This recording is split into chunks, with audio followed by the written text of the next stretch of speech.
રાજધાની ઢાકાના રસ્તાઓ પર જય શ્રી રામનો નારો ગુંજ્યો। બાંગ્લાદેશ કોઈના બાપનું નથી। હુમલાના વિરોધમાં હજારો હિન્દુઓ રસ્તા પર। અમનનું વજન 10 કલાકમાં 4.6 કિલોગ્રામ ઘટ્યું તો વિનેશ કેમ 2.7 કિલોગ્રામ ઉતારી ન શકી? મેડિકલ ટીમની અણાવડત કે વિનેશ સાથે રમત, ચાહકોમાં ચર્ચા।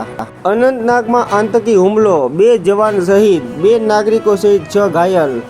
મોદી સરકારે અદાણીને બચાવવા માધવીને ચેરપર્સન બનાવ્યા। હિંસાગ્રસ્ત બાંગ્લાદેશમાં રોહિંગ્યાઓનો ઘૂસવાનો પ્રયાસ। મ્યાનમારથી ભાગી રહેલા રોહિંગ્યા પર ડ્રોનથી હુમલા, 200થી વધુના મોત। ભૂતપૂર્વ પ્રમુખ પરથી બીજી ઘાત પણ ગઈ। ડોનાલ્ડ ટ્રમ્પ ફરીથી માંડ બચ્યા। વિમાનનું ઇમરજન્સી લેન્ડિંગ કરાયું। મગફળીના ભાવ ₹1250થી પણ નીચા જવા છતાં તહેવાર પૂર્વે નફાખોરી। સિંગતેલમાં એક દિવસમાં ₹45નો વધારો। ગીરનો વિસ્તાર ટૂંકો પડતો હોવાથી સાવજો બહાર નીકળ્યાનો વન વિભાગનો સ્વીકાર।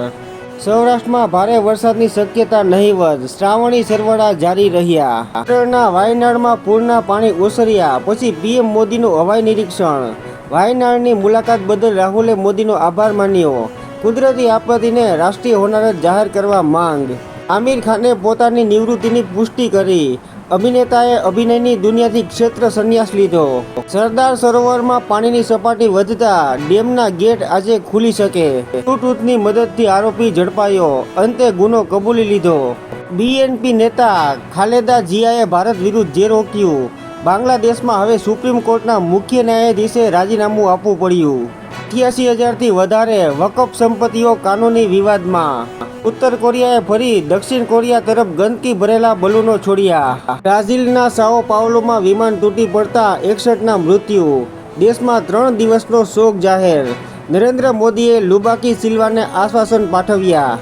અમદાવાદ એરપોર્ટમાં વિદેશના 10 લાખથી વધુ મુસાફરો, 20% વધ્યા। પ્રતિ દિવસે વિદેશના 6,000 મુસાફરોની અવરજવર। ઝૂંપડપટ્ટીવાસીઓને ભાડું નહીં ચૂકવતા બિલ્ડરો પાસેથી 700 કરોડની વસૂલાત।